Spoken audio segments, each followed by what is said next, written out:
Versículo 12: Filhinhos, eu vos escrevo porque os vossos pecados são perdoados por causa do seu nome. Pais, eu vos escrevo porque conheceis aquele que existe desde o princípio. Jovens, eu vos escrevo porque tendes vencido o maligno. Filhinhos, eu vos escrevi porque conheceis ao Pai. Pai, eu vos escrevi porque conheceis aquele que existe desde o princípio. Jovens, eu vos escrevi porque sois fortes e a palavra de Deus permanece em vós, mas tendes vencido o maligno.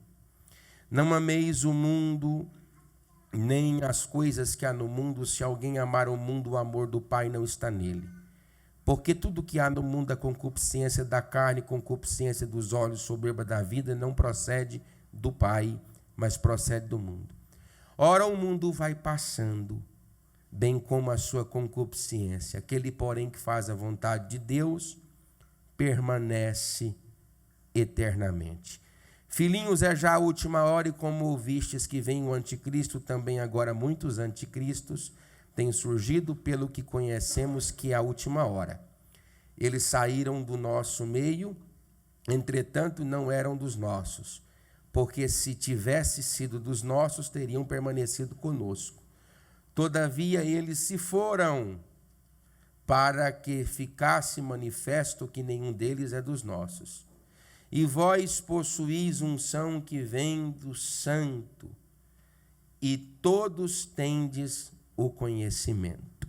Podeis assentar, dando glória a Deus. Irmãos queridos, nós temos um texto aqui interessante do apóstolo São João, escrito na 9ª década do 1º século da era cristã,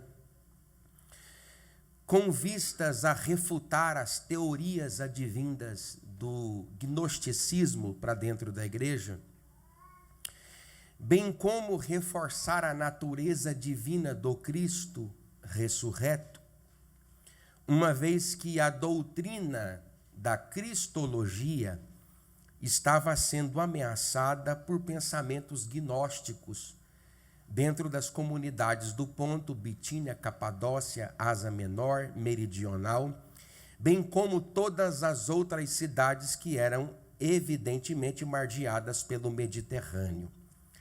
Esse tipo de debate, bem como o legalismo cristão, já estavam adentrando dentro das igrejas de Listra, Icônio, Derbe, Antioquia da Psídia, como também era referência categórica nas igrejas de Colossos, Hierápolis e Laodiceia. E agora o apóstolo São João, depois que o apóstolo Paulo havia levantado a bandeira da defesa cristológica, precisa fazer o mesmo. Todos os outros apóstolos do Senhor já haviam sido martirizados até a 7ª década do 1º século da Era Comum. João, que sobrevive 20 anos após, continua levantando estas bandeiras da ortodoxia cristã e defendendo os propósitos de Deus revelados a partir de sua palavra. Nós temos aqui 2 pontos preponderantes que nós vamos trabalhar aqui nesta noite. O primeiro ponto é a garantia da vitória sobre o pecado e o maligno. Estão escondidas algumas características indubitáveis nos versículos 12, 13 e 14. E o segundo ponto, que é o ponto que culmina nas necessidades profundamente comportamentais ainda nos dias atuais, nos dias de hoje, nos dias odiernos, que estão revelados do versículo 15, 16, 17, que nós não devemos amar ao mundo. É interessante que ele usa a expressão filhinhos por 2 vezes.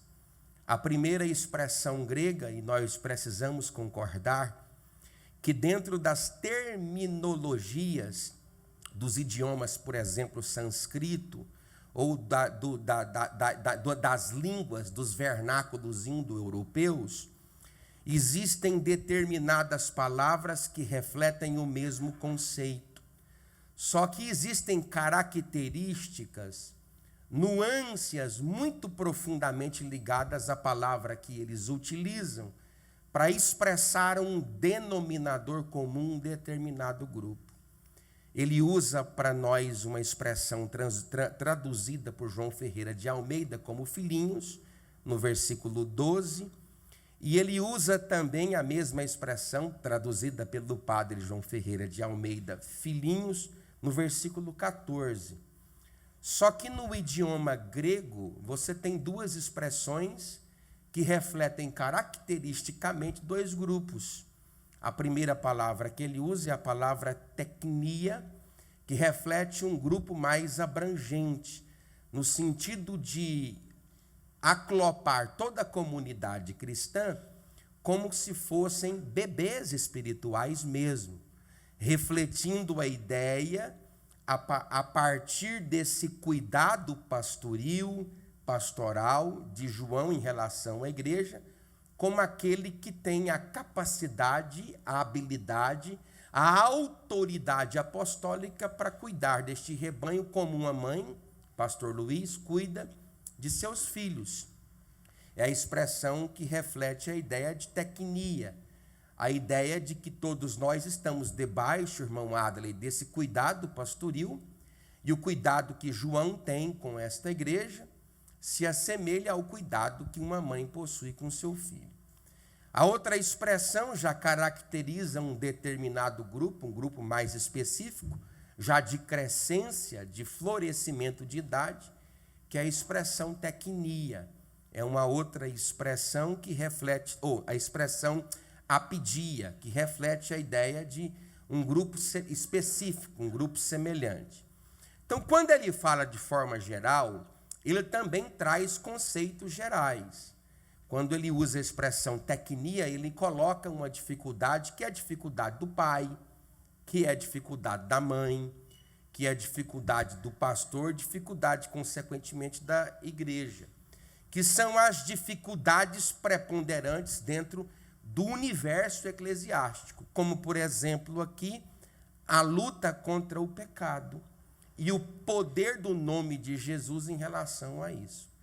Então, é uma temática que João aborda e que vai funcionar de forma muito característica dentro do universo cristão. A luta que todos nós temos contra o pecado. Ele disse: filhinhos, teknia, eu vos escrevo porque os vossos pecados são perdoados por causa do seu nome. Eu tenho aqui pelo menos 4 evidências dentro desta fala, e eu falo essas evidências de forma inferente, não de forma referente. De forma referente, a partir desse versículo 12, eu tenho 3 grandes verdades que eu vou falar. Mas de forma inferente, eu tenho 4 grandes verdades, que são atributos importantíssimos que eu preciso desfrutar, para que eu consiga vencer o debate com o pecado, o embate contra o pecado e contra o diabo. E é muito interessante e caracteristicamente provado que a expressão pecado no grego, utilizado pelo apóstolo São João, assim como também era utilizado pelo apóstolo Paulo em suas epístolas, como também foi utilizado pelo apóstolo São Pedro, e nós já estudamos sobre isso aqui, é exatamente a ideia de se errar um alvo, de quebrar um protocolo, de transgredir um determinado mandamento. Então, todos nós temos essas dificuldades, mas aqui, inferentemente, eu tenho 4 questões importantíssimas, 4 modus operandi de vida que nós, desfrutando eles, nós vamos vencer o pecado. Primeiro é sendo filho de Deus. Ele usa essa cognominação teknia para expressar de forma muito característica, indubitável, definitiva, peremptória, que só vence o pecado aqueles que são filhos de Deus. Notadamente, porque vence o pecado aqueles que são filhos de Deus, porque se submeteram ao processo da salvação, a soteriologia. E eu não vou ser mais fácil aqui não, porque eu preciso acostumá-los a um alimento mas salutar. Você tem que aprender um pouco a mastigar. E dentro do conceito soteriológico, dentro do conceito de salvação, você tem uma salvação em favor da sua vida que se desemboca em 3 fases.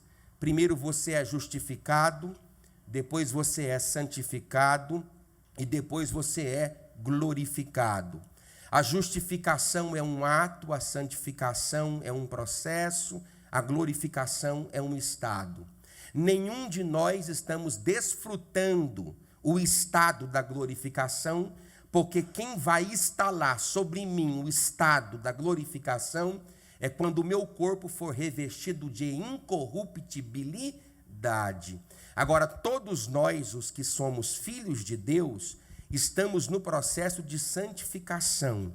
A santificação é a capacidade que o Espírito Santo tem de gerar em mim o poder para que eu me veja livre da influência do pecado.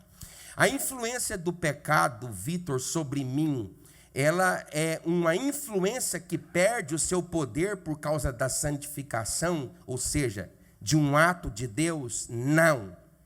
A influência do pecado sobre mim é uma decisão que eu tomo a partir de um relacionamento que eu desfruto com Deus, de abandonar as práticas da antiga natureza, para que o experimento processual da santificação desenvolva em mim natureza corrupta e caída, a natureza do unigênito Filho de Deus. Lutero disse o seguinte: eu pensava que afogaria o meu antigo eu nas águas batismais, mas quando me levantei do batismo e voltei para a minha vida, descobri que o meu antigo eu sabia nadar. Então você vai lutar contra o pecado. Pastor, como que eu preciso vencer o pecado? Você tem que ser filho de Deus. Mas a todos quantos o receberam, deu-lhes o poder de serem feitos, a saber, os que crerem no seu. Segunda verdade aqui nesse texto, para mim vencer o pecado, eu preciso desenvolver uma relação estreita com as Escrituras Sagradas. Está aqui, ó, filhinhos. Primeiro, ser filho. Segundo, eu vos escrevo. Se ele escreve na expectativa de que aqueles que recebem possam ler, eu preciso desenvolver uma ambiência de intimidade com a palavra.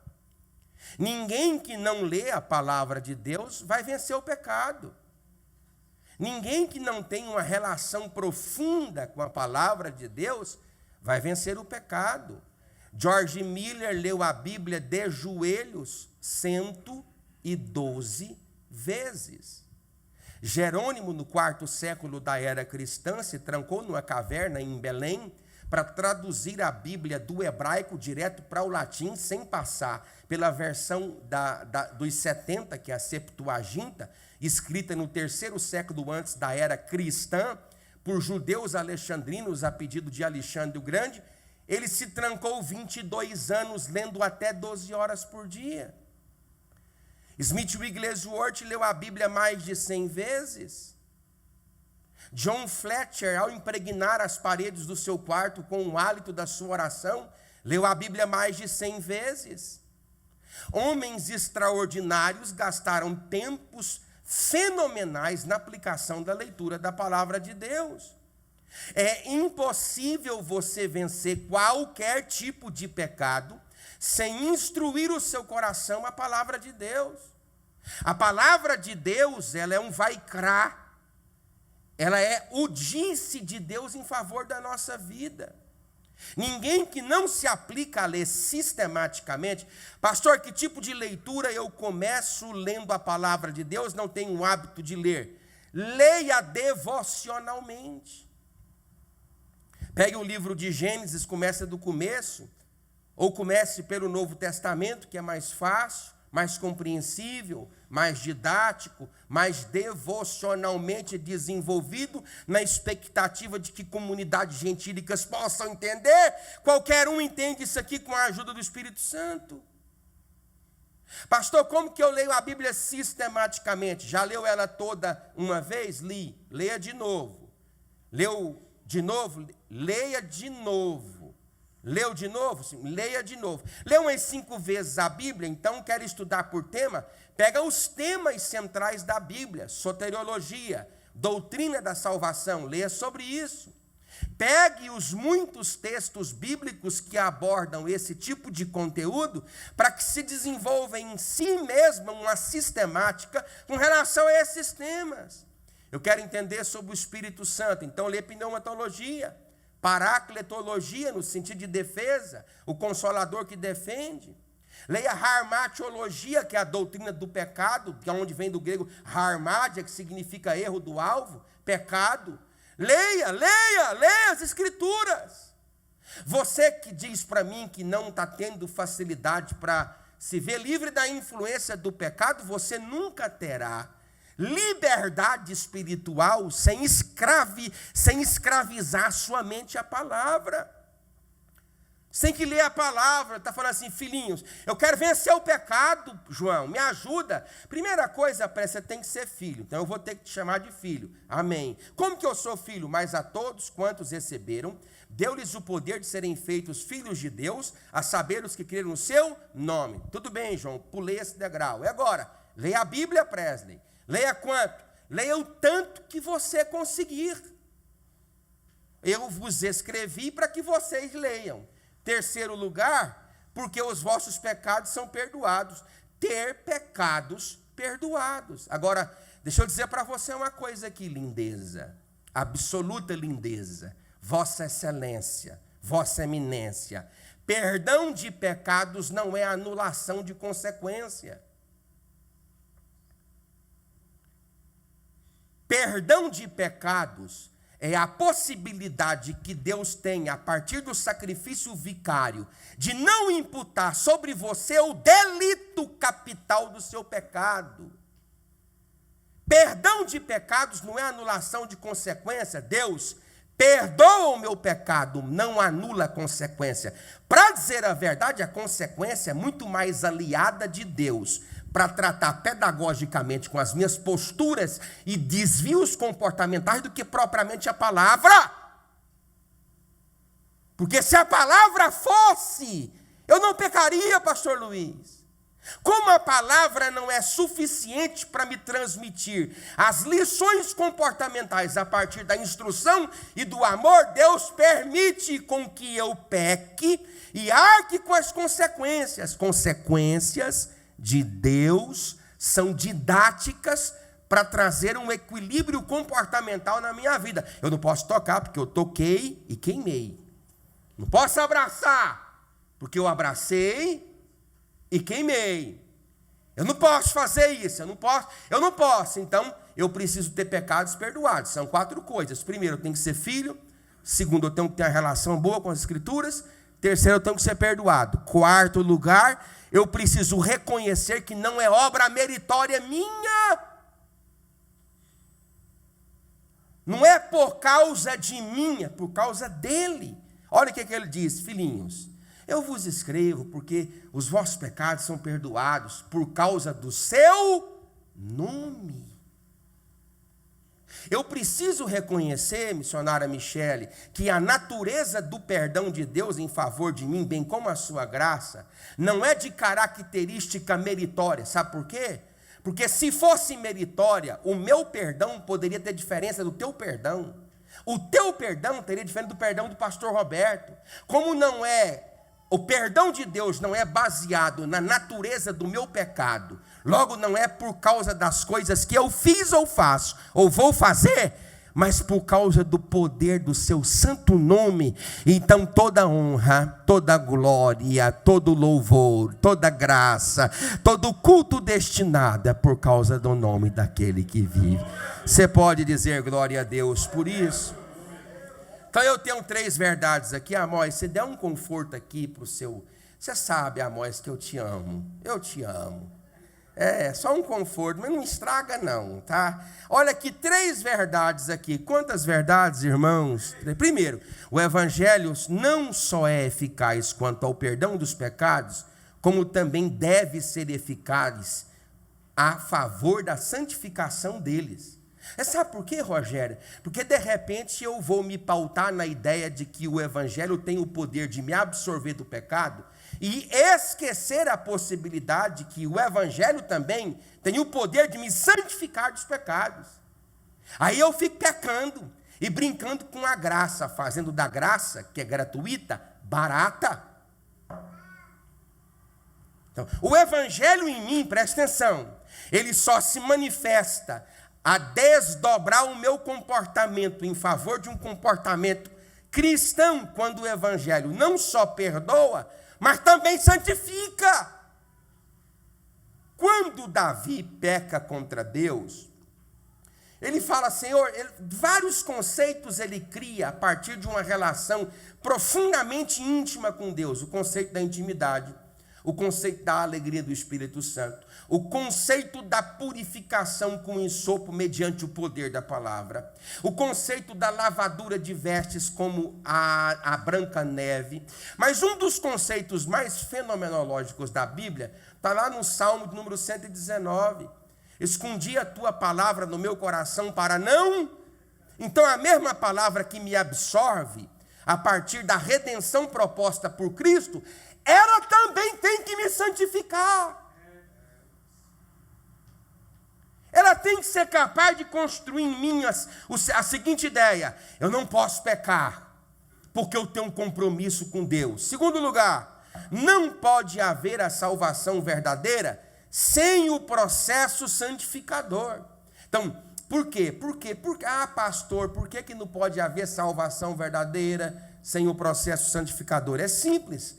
Porque o processo da santificação é a segunda perna do tripé soteriológico demonstrado por Paulo aos Romanos, pela Epístola Universal aos Hebreus, pela carta de Paulo aos Filipenses, pela carta do apóstolo São Pedro às comunidades gentílicas e também pelo apóstolo São João na primeira epístola. Eu sou justificado por Deus, me submeto a partir da justificação ao processo de santificação, até que eu chegue, depois de que meu corpo seja revestido de incorruptibilidade, ao processo da glorificação. Na justificação sou livre da pena capital do pecado, na santificação da influência do pecado e na glorificação da presença do pecado. Eu vou lidar com o pecado todo dia, pastor Luiz. Eu vou lidar, Isaac, com o pecado toda hora da minha vida. E o próprio Senhor Jesus reconhece a natureza explícita e pecaminosa do pecado, ao ponto de dizer que se os tempos não fossem abreviados, nem os escolhidos se salvariam. Terceira verdade para encerrar o versículo 12: a salvação como gesto soberano não anula o processo da santificação, ou a santificação como processo de Deus em favor de todo aquele que nele crê. Aí eu vou dizer assim, não, Deus me salvou, então eu estou tranquilo. Não está. Deus te salvou a partir do processo da justificação, glória a Deus. Você está experimentando o processo de santificação, porque a natureza do seu comportamento revela o tipo de Deus que você serve. E aqui no versículo 18, ele fala sobre pessoas que estão na igreja, servindo os próprios interesses, nos três polos: concupiscência da carne, pecados que eu pratico; concupiscência dos olhos, pecados que eu desejo; soberba da vida, pecados alinhados ao poder e à ganância. Então, que tipo de Deus você serve? Eu te respondo: as pegadas dos teus pés na areia da sua existência revela o nível, o tipo, a profundidade do Deus que você serve e qual Deus você está servindo.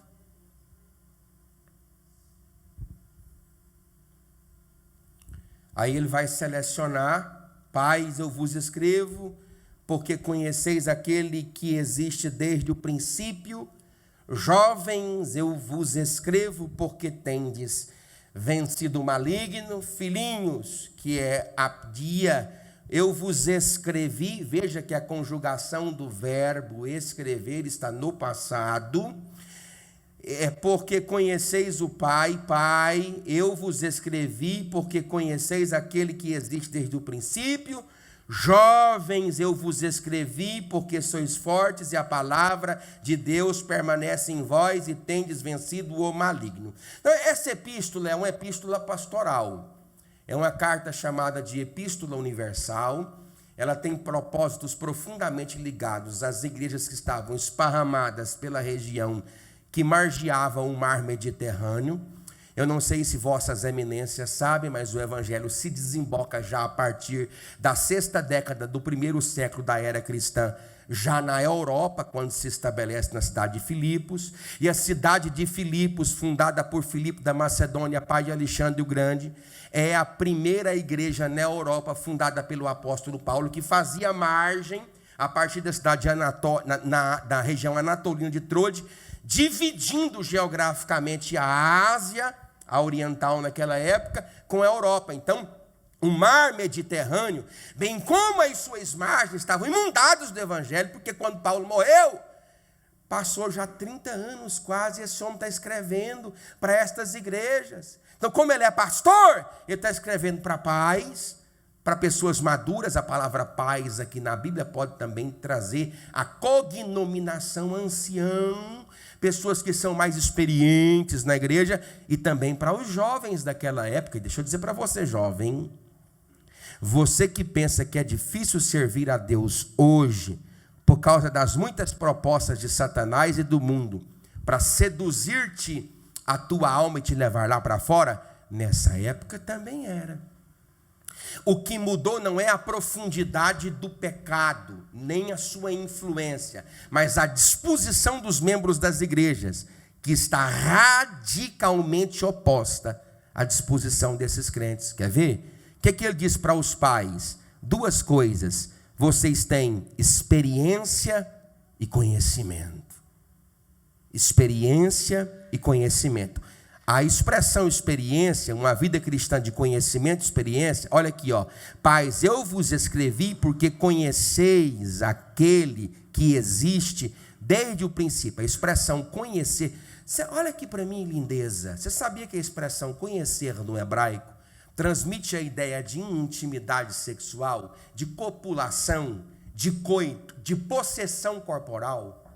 Sabia que no hebraico a mesma... Hoje, por exemplo, eu corrigi agora à tarde, lá na biblianotada.com, fazer um merchan aqui, na biblianotada.com.br, eu corrigi acho que 17 expressões, e uma das expressões que eu corrigi foi a expressão ambição, e a expressão ambição, vinda do original, sem passar pelas terminações do latim, significa também anseio, expectativa.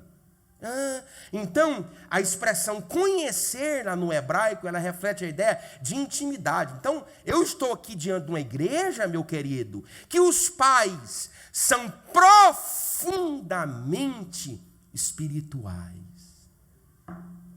Rapaz, isso é profundo. Pais profunda. O filho não vê o pai falando besteira.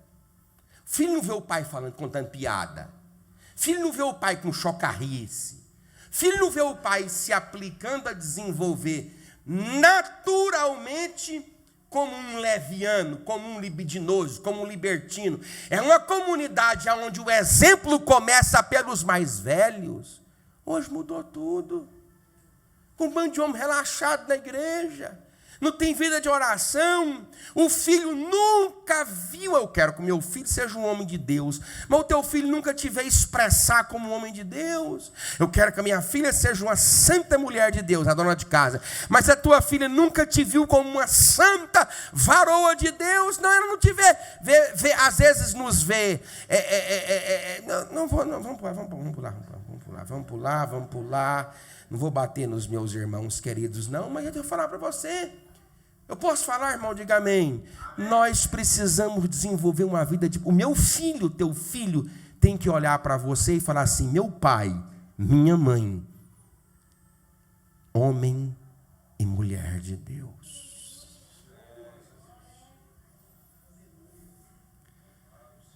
Homem e mulher de Deus. Então, que tipo de legado eu vou deixar para o Isaac? Que tipo de legado? Porque legado é diferente de herança. Herança é o que eu deixo para, legado é o que eu deixo no. Que tipo de legado, pai, tu está deixando pro teu filho? Teu filho já te viu lendo a Bíblia? Teu filho te viu orando? Teu filho aqui na igreja só te vê no celular? Seu filho te vê descontrolado toda hora, porque descontrolar é normal e eu me descontrolo. Falar besteira é normal e eu falo besteira também. Mas todo tempo, de segunda a segunda, sem feriado, sem nada. Não. Duas coisas. Repita comigo: experiência e conhecimento. Logo, essa expressão conhecimento, terminologicamente, a partir do aramaico e do hebraico, reflete a ideia de nudez, de copulação. Então, aqui, o conceito aqui é, Presley, senhor, diga seu João, diga pastor João, diga, você tem um conhecimento de Deus, ou seja, você é intrinsecamente ligado ao Senhor. É assim. Agora, os jovens, três coisas para os jovens. Eu vou falar aqui, eu quero que vossas eminências repitam-nas no 3. Eu vou ler primeiro. Força, leitura bíblica e perseverança. Eu vou ler de novo. Força, leitura bíblica e perseverança. 1, 2, 3. Então, uma vida cristã de dedicação como elemento de vitória diante do maligno. Olha, ele não disse isso para a mãe, não disse isso para pai. Ele disse isso para os jovens. Olha aqui, jovens, eu vos escrevi porque sois fortes, e a palavra de Deus permanece em vós, e tendes vencido o maligno. Então, primeira marca aqui desse conceito é uma vida cristã de dedicação como elemento de vitória diante do diabo. Deixa eu dizer para você aqui, jovem. Vocês que são jovens aqui, olha aqui para mim. Look at me, please. O diabo não brinca de diabo e você brinca de ser crente. O diabo não tem medo de roupa, de boutique, de penteado, de gravata, de terno. O diabo tem medo de jovens que se prostram diante de Deus. Satanás não está brincando. Olha, a expressão aqui, maligno, é uma das terminações do grego aplicadas ao diabo para refletir a igreja o conceito de que a essência do caráter do diabo é má. O diabo quer destruir a tua família. O diabo quer destruir a tua vida. O diabo quer destruir teus pais. O diabo quer destruir o seu futuro. O diabo quer arruinar vocês. O diabo quer liquidar. Sabe qual que é a moeda que não tem preço, tem valor, que vocês desperdiçam todo dia? O tempo. Vocês cospem no tempo que Deus deu para vocês. Jogam no vaso e dão descarga. Sepultam tempo passando horas a fio na frente de telas, de streaming, de programações. Eu não estou falando nem daqueles que se maculam com coisas erradas. Não! Eu estou falando com entretenimento. Charles Spurgeon disse no século XVIII, chegará um tempo, e chegou, que o diabo descobriu que a maior arma contra a igreja é o entretenimento. Vida cristã é coisa séria, é coisa honesta. Então, uma vida cristã de dedicação como elemento de vitória diante do maligno. Jovem que não ora não vence o diabo. Jovem que não lê a Bíblia não vence o diabo. Jovem que não é apaixonado pelo Senhor Jesus não vence a Satanás.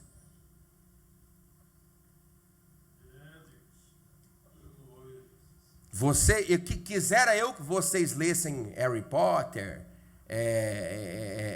as crônicas de Nárnia.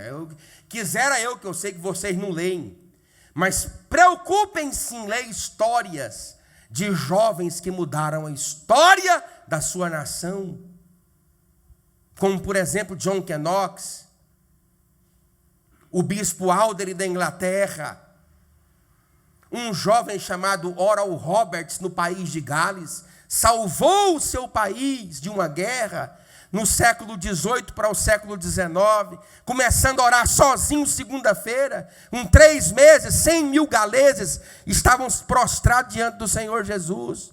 Por quê? Porque foram jovens que descobriram o amor a Deus. Eu tenho, sabe, dó de vocês que vêm para cá, para a igreja, senta nesse banco e tem que me aturar aqui. Aturar a mãe de vocês, porque existe um prazer tão grande, tão fenomenal que Deus pode dar a vocês, e que vocês não conhecem, mas vocês podem conhecer até hoje, que é o prazer de servir a Deus. Segunda verdade para os jovens, olha aqui, ó. Jovens que não deixam que suas paixões se aquietem para vencer os impulsos do pecado. Você acha que esses jovens aqui não tinham testosterona? Hein? Você acha que esses jovens aqui não tinham os problemas e as pulsações, as terminações nervosas na sua estrutura biológica que os empurrava para a prática do pecado, mas eles não fizeram?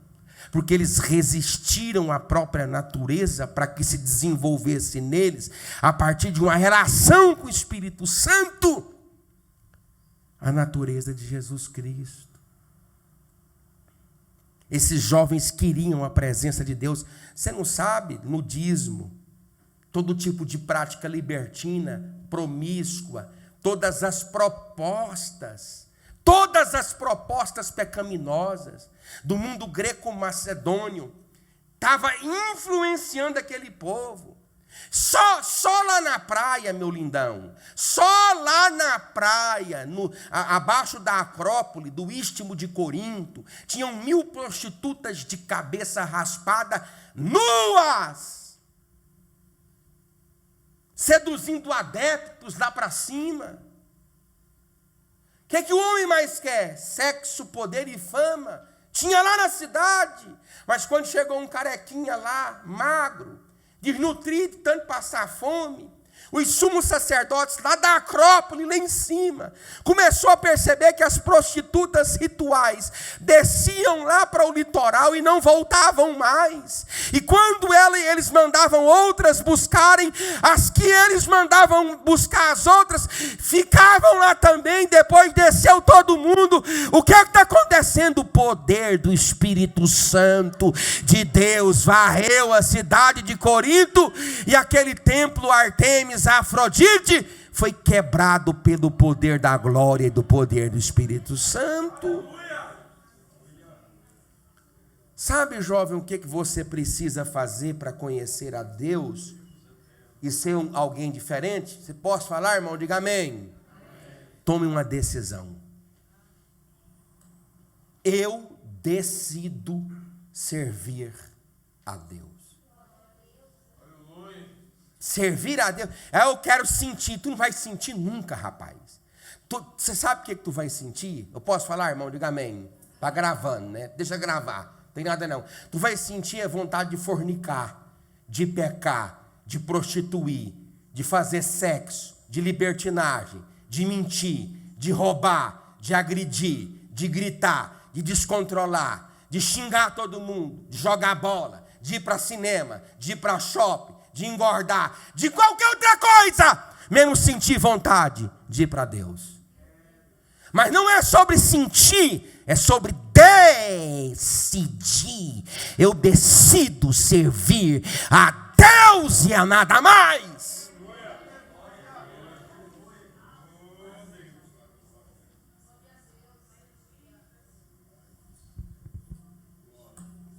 Terceira coisa, você precisa empregar sua força em questões eternas, não secundárias e subjetivas. Fala comigo a verdade, irmão. Olha aqui, ó. Jovens, eu vos escrevi porque sois fortes, a palavra de Deus permanece em vós e tendes vencido o maligno. O que esses jovens fizeram? Simples.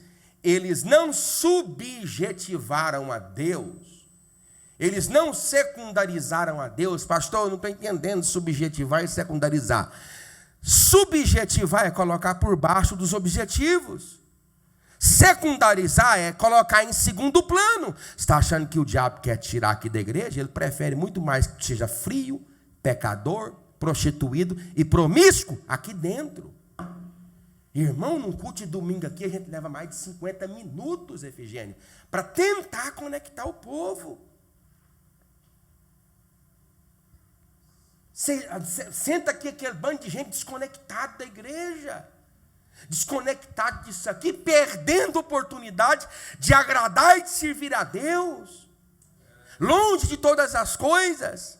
Você acha, irmão, que o diabo quer tirar todo? Não, o diabo quer secundarizar Deus na igreja. Deus não é mais uma verdade absoluta, é uma verdade relativa. E eu não posso relativizar a minha fé. Deus está em primeiro lugar na minha e na tua vida. Está em primeiro lugar na minha e na sua decisão. Está em primeiro lugar no meu e no teu coração. Nós viveremos para a glória do nome de Jesus Cristo. Quarta coisa, estes jovens eram vencedores porque viviam dentro de um contexto hedonista, politeísta em seus impulsos. Você tinha, por exemplo, o culto a Afrodite, que era um culto do amor. Eu falei amor agora, igual goiano, hein? Amor, amor. Você tinha, por exemplo, Artemis, que era uma cognominação romana de instar, já é uma cognominação cirofenícia, também com práticas e rituais sexuais. Você tinha Hércules, você tinha toda essa estrutura mítica vinda de Heródoto, de Hesídio, de tantos filósofos, dessa odisseia de deuses, influenciando esses jovens. Deuses que diziam que o Deus é o prazer, o Deus é o sexo. Já pensou se tem hoje uma igreja dessa barbárie comportamental nos tempos de hoje? Onde cultos são rituais sexuais, aí tu fala para mim que é mais difícil hoje do que era antes. Não era a diferença entre nós e eles, não era o pecado, porque o pecado lá é o mesmo pecado de agora, o Deus de lá é o mesmo Deus de agora, mudou foi o auditório, mas Deus há de levantar homens e mulheres cheias do seu espírito, para levantar contra o pecado e glorificar aquele que vive e reina para todos sempre.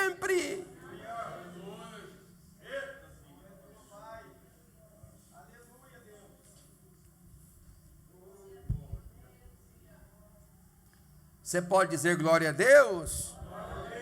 Aí ele vai dizer aqui no versículo 15: não ameis o mundo, nem as coisas que há no mundo.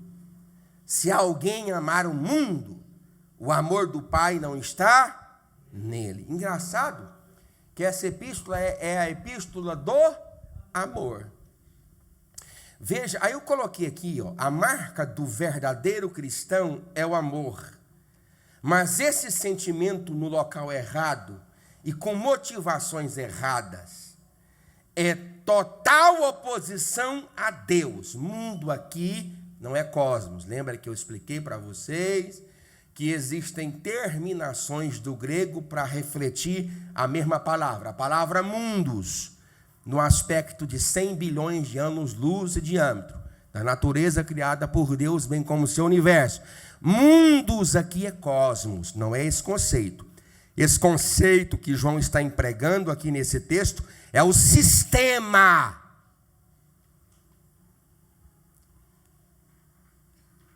Sabe, eu tenho um dó, irmãos, de cristãos que zombam da igreja.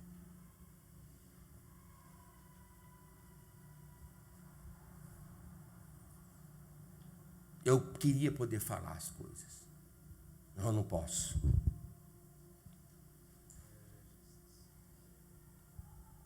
Porque uma coisa é eu pecar. Eu peco. Eu pequei, eu peco, eu pecarei. Nós pecamos, nós pecamos e nós pecaremos. E todos nós pecaram. Agora, orgulho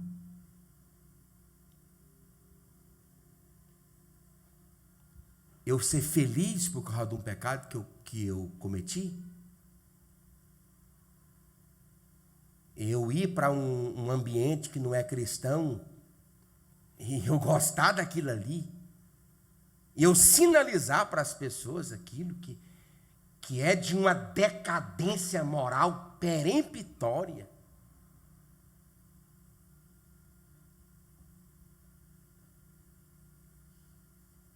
Eu ser uma pedra de tropeço para que as pessoas me observem vivendo assim e julguem o cristianismo que eu professo a partir da vida libertina que eu estou vivendo. É ruim demais. Ruim demais. Você acha que eu podia toda terça, irmão, trazer uma palavra de coach? Você acha que eu não sei fazer isso?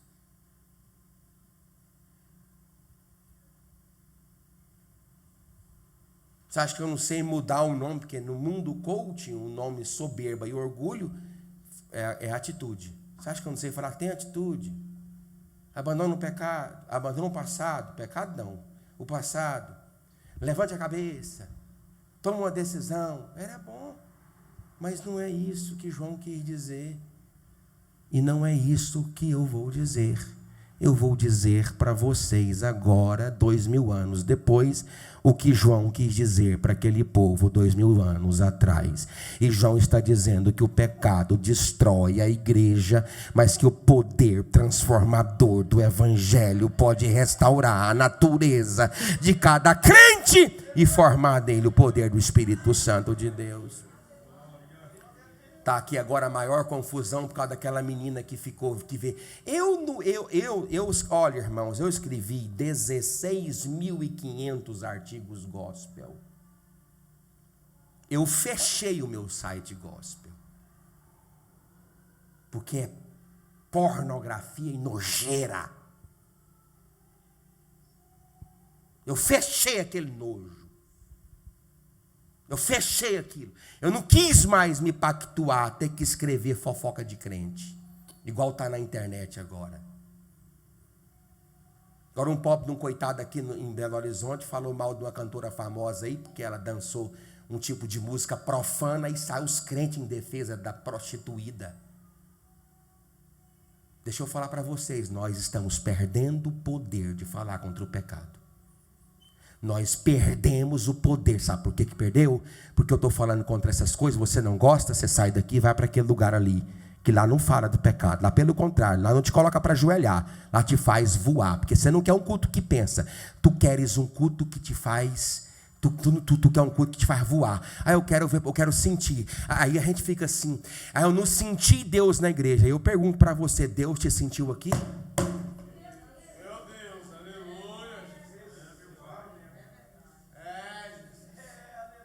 Aí tu quer que eu faça você voar aqui dentro? Eu te faço ajoelhar, eu te faço humilhar, eu te faço se prostrar. Eu vou me permitir ser usado por Deus, para você olhar para você mesmo, abandonar essa natureza pecaminosa. E se eu vou lutar até o sangue, mas eu vou glorificar aquele que vive e reina para todo sempre. Então a Bíblia diz, aquele não ameis o mundo, nem as coisas que no mundo há. Se alguém amar o mundo, o amor do Pai não está nele. Semana que vem, eu vou falar. Eu sei, se tu não, é pior semana que vem. Então se tu não quiser ser incomodado, não venha. Porque aí você não fica com raiva de mim. Mas eu vou falar de concupiscência da carne, pecados que eu pratico. E concupiscência dos olhos, pecados que eu desejo. Todos são pecados e todos nos levam para o inferno, mas o poder vicário do sangue de Jesus Cristo nos perdoa de todos os pecados e nos dá poder a partir da santificação na tua palavra para servirmos ao Senhor eternamente. Você pode dizer glória a Deus? Talvez os jovens que estão aqui perguntem para mim, pastor, o que eu faço? Desligue o seu celular, número 1. Abra a sua Bíblia, ajoelha no chão. Começa a ler as Escrituras Sagradas. Se tu tiver com preguiça, tu fala para Deus, eu estou com preguiça. Se tu tiver odiando, você fala para Deus, eu estou te odiando, Deus. Fala para Deus as verdades mais desgraçadas da sua alma, que tu sairás absorvida. Agora não adianta pancar de bonitão espiritual com coração pervertido, porque em Deus é melhor você ter um coração sem palavras do que palavras sem um coração. Começa a ler a Bíblia, começa a orar, começa a ler a Bíblia, começa a orar, começa a ler a Bíblia, começa a orar, começa a ler a Bíblia, começa a orar, começa a ler a Bíblia, começa a orar, começa a ler a Bíblia, começa a orar, e você vai vencer esse pecado em nome de Jesus. Vamos recolher